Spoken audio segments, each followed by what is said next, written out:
नमस्कार मित्रांनो. आज निघालोय भीमाशंकरला. मी आणि माझा लहानपणीचा मित्र आहे सुभाष. बऱ्याच वर्षांनी आम्ही भेटलोय आणि तो स्वतः शिवभक्त आहे. बरेच दिवस आमचं विचार म्हणजे चर्चा सुरू होती की भीमाशंकरला किंवा कुठंतरी आपण जायचंय. पण आज योग आलाय आणि आज मी आणि सुभाष आपल्या गाडीतनं चाललोय भीमाशंकरला जातो.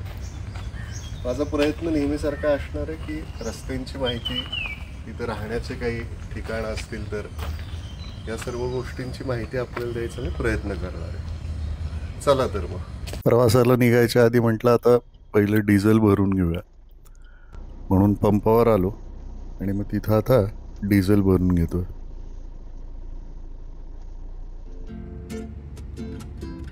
मित्रांनो, आपला प्रवास मी आता सरळ सुरू करतोय तो राजगुरुनगरपासून पुढे. कारण पुणे ते राजगुरुनगर त्यात येणारं भोसरी, चाकण म्हणजे मुशी, चाकण या सर्व भागात असलेलं ट्रॅफिक जॅम याचा आपल्याला अंदाज आहेच. राजगुरुनगर सोडल्यानंतर 4 पदरी रस्ते सुरू होतात आणि मग इथून माझा प्रवास सुरू झाला तो मंचरच्या दिशेनं जाण्यासाठी. आणि खेडचा जो घाट आहे तो घाट आपण जेव्हा ओलांडून जातो म्हणजे ओलांडून वरती येतो तेव्हा आपल्याला डाव्या हाताला ते आकाश हॉटेल दिसतं. शिर्डीला जाताना मी बऱ्याचदा आम्ही मागं पण इथंच थांबलो होतो आणि नेहमी इथंच थांबतो. पुण्यातून निघेपर्यंत तसाही उशीर झाला होता, ब्रेकफास्टची वेळ झालेली होती, म्हणून मग इथं थांबून ब्रेकफास्ट करायचा निर्णय घेतला. बाबा रामदेव दिसतोस तू आता. अरे हो, आणि हा माझा मित्र सुभाष.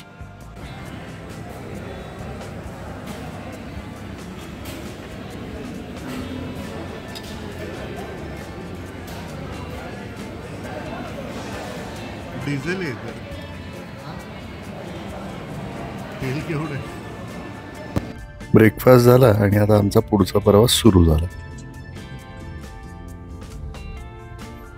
आता आम्हाला जायचं होतं ते मंचरच्या दिशेने. एक गोष्ट आपल्याला लक्षात ठेवायची मित्रांनो की आता पुणे नाशिक हायवे जो झालेला आहे, पूर्वीची ही जी सगळी गावं होती खेड, मंचर, नारायणगाव या सगळ्याला आता बायपास झालेला आहे. त्यामुळं या गावांमधनं आता पूर्वीचा रस्ता राहिलेला नाही, तिथून जात नाही आपण. मंचरला देखील आपल्याला जाण्याआधी हा जो हायवे जिथं संपतो म्हणजे समोर जे खाली आपल्याला गाव दिसतंय ते उजव्या हाताला मंचर आहे आणि हाच रस्ता मंचर गावातून पुढे म्हणजे गावाच्या अलीकडनं बाहेरून जातो. तिथून पुढे आपण गेल्यावरती आपल्याला भीमाशंकरकडे जाण्यासाठी हा जो हायवे पुणे नाशिक हायवे हा सोडायचा आहे आणि डाव्या बाजूला जी लेन आहे सर्व्हिस रोडनं आपल्याला खाली उतरायचं आहे. या रस्त्यानं आपण जेव्हा सरळ जातो पुढे एक चौक लागतो आणि त्या चौकातनं आपल्याला वळायचं आहे ते डाव्या बाजूला. डाव्या दिशेला आपण जेव्हा वळतो तो रस्ता सरळ जातो तो घोडेगावकडे आणि याच रस्त्याला मंचर घोडेगाव भीमाशंकर रोड असं या नावानं ओळखतात.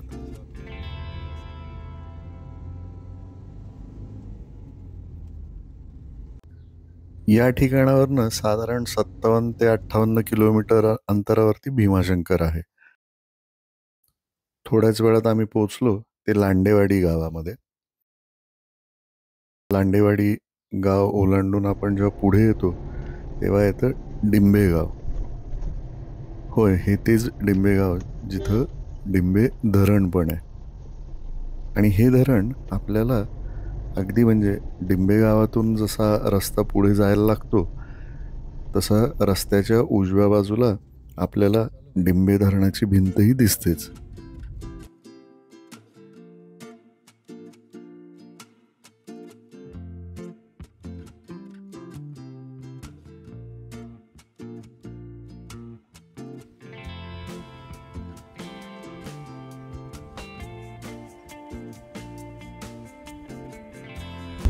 इथून आता पहिलं गाव येणार आहे ते म्हणजे तळेघर. कोकणातली आठवण करून देणारे रस्ते ते सगळे. जून महिना संपत आलाय आणि अजूनही गावातल्या लोकांना डोक्यावर घागरी घेऊन लांब लांब पाण्यासाठी वणवण भटकावं लागतंय. हे जरा त्रासदायक चित्र आहे इथलं. थोड्याच वेळात पोचलो ते तळेघरमध्ये. हे आलं तळेघर.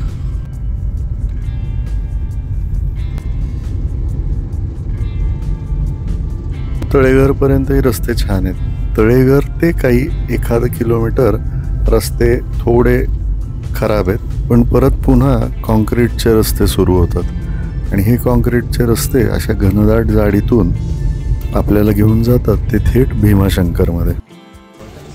पूर्वीचं द्वार तुम्हाला जे आठवत असेल एक कमान होती, आता हे नवीन कमान बांधतात. नवीन पायवाटी इथनं असणार आहे.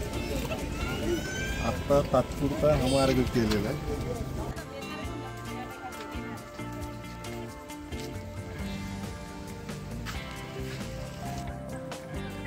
ओम नमः शिवाय.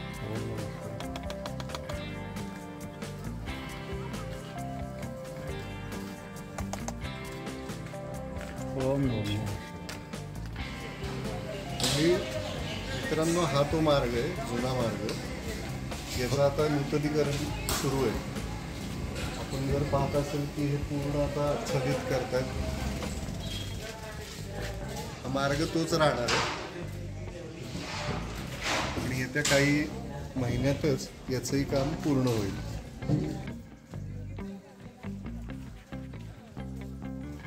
हा कॉन्क्रीटचा रस्ता आहे जो गावात जातो. काही अंतरासाठी आपल्याला ह्या रस्त्याचा वापर करायचा आणि हे अंतर पण खूप नाही आहे, कारण थोड्याच अंतरावरती गेल्यावर आपल्याला हा रस्ता सोडायचा आहे आणि उजव्या हाताला पुन्हा मुख्य जो पाऊलवाट आहे मंदिराची तिथं वळायचं आहे. पण तिथं हे सगळं गेल्यावरती लक्षात येतं, तसं मार्किंग्स वगैरे आहेत. मधल्या पायवाटेतनं आलो की पुन्हा आपण येतो मुख्य जो मार्ग आहे मंदिराला जाण्याचा, तिथं जाण्यासाठीचा. इथं फक्त सध्या वयस्कर माणसं असतील तर थोडी अडचण आहे आता त्यांच्यासाठी. असे पालखीतनंही लोक जाताना दिसतात.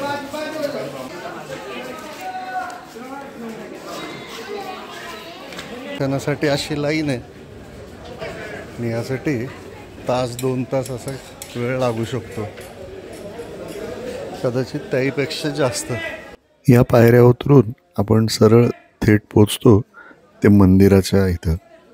सध्या इथं सगळीकडं मंदिराच्या जीर्णोद्धाराचं डागडुगीची कामं सुरू आहेत. पावसाळ्यापूर्वीची काही कामं आहेत.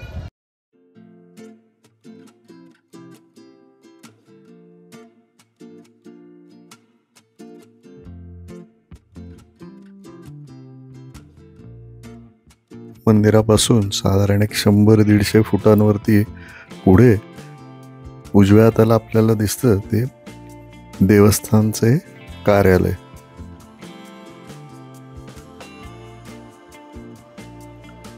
थोड्याच वेळात आम्ही देखील मंदिरात पोचलो. मंदिरात पोचल्यावरती तुम्हाला म्हणालो तसं प्रचंड गर्दी होती, पण अशा गर्दीत देखील आम्हाला देवाचं दर्शन मात्र छान झालं, छान मिळालं.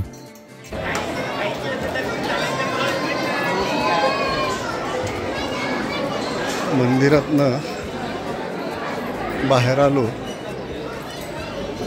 की आपल्याला असं उजव्या हाताला वळायचं. हा रस्ता बाहेर जातो. झाकाळून आलाय प्रचंड. श्री भीमाशंकराचं दर्शन घेतल्यानंतर बरीच मंडळी गुप्त भीमाशंकर जे आहे तिथं जाण्याची इच्छा असते. तर आपल्याला मी याचा मार्ग सांगतो. इथून आपण जेव्हा बाहेर आलो, ह्या पायऱ्या चढल्यानंतर आपल्याला समोरचा जो रस्ता दिसतोय तिथून डाव्या हाताला वळायचा आहे. तो रस्ता जातो गुप्त भीमाशंकरकडे आणि उजवीकडे वळलो तर आपण पुन्हा या पाऊलवाटेकडे येतो जिथून मागाशी आपण आलो होतो. भीमाशंकरकडून आलो आपण देवस्थानातून. पुन्हा आपण वरती जेव्हा येतो तेव्हा आपल्या उजव्या हाताला हा फलक दिसतो. हे आहे भीमा नदीचं उगमस्थान आणि त्या उगमस्थानाकडे जाणारा हा रस्ता.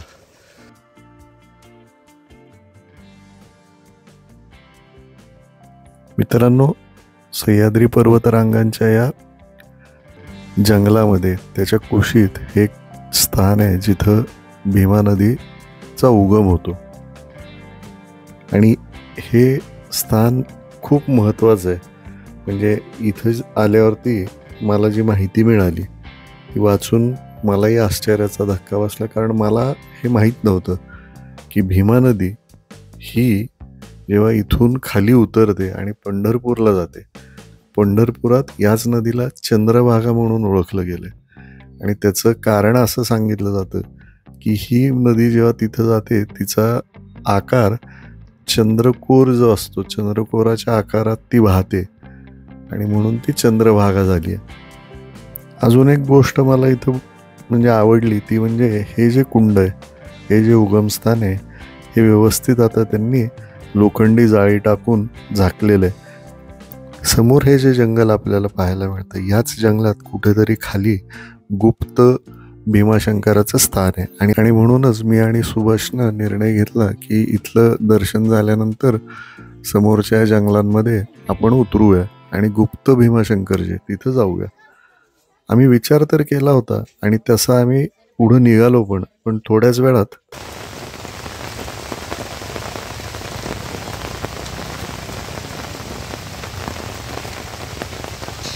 पावसाला सुरुवात झाली आहे. भीमाशंकरमध्ये आलो आहे. भीमाशंकराचं खूप सुंदर, खूप छान दर्शन झालं. प्रचंड गर्दी आहे. ऑड दिवस आहे, म्हणजे हा काही वीकेंड नाही आहे, रविवार नाही आहे. मी बुधवारी वगैरे आलो आहे. आणि तुम्हाला सांगतो, आता महाराष्ट्र राज्याच्या व्यतिरिक्त परराज्यातून बाहेरून येणाऱ्या भाविकांची संख्या प्रचंड आहे.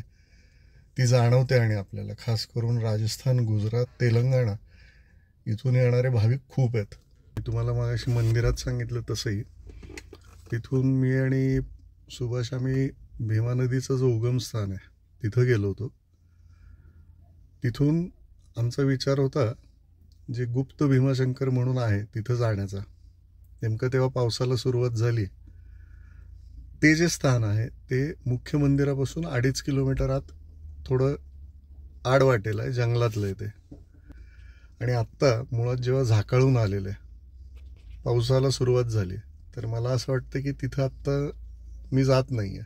आणि म्हणून मी आणि सुभाषनं आता परत पुण्याला निघायचा निर्णय घेतला होता.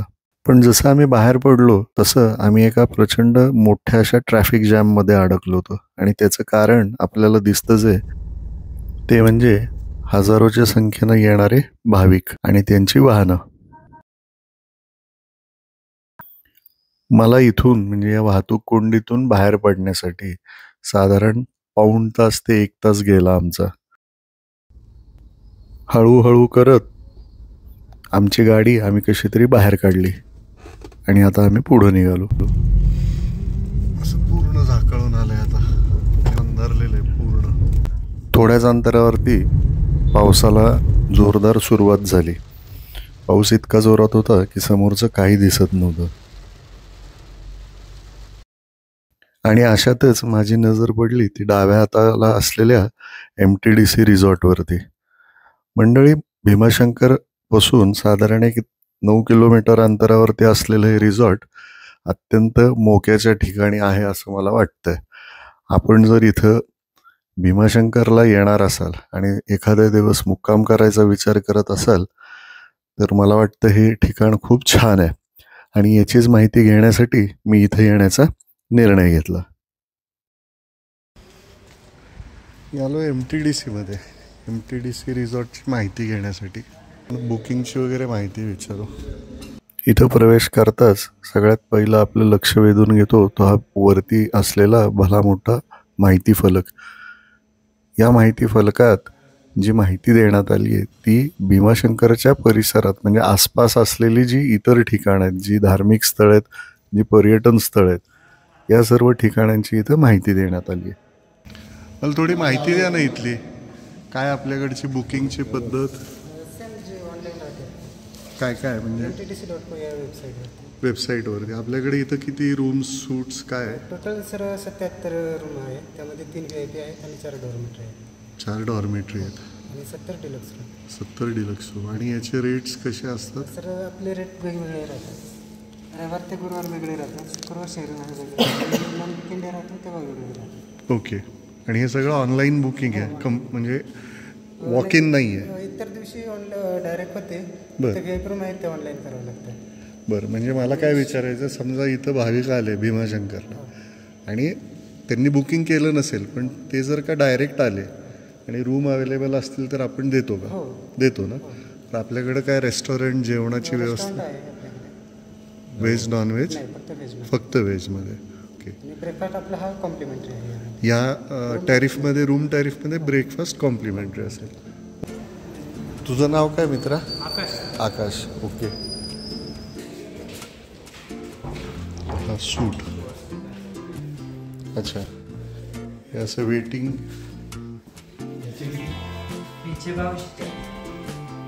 याला जे व्ह्यू आहे असा भन्नाट आहे.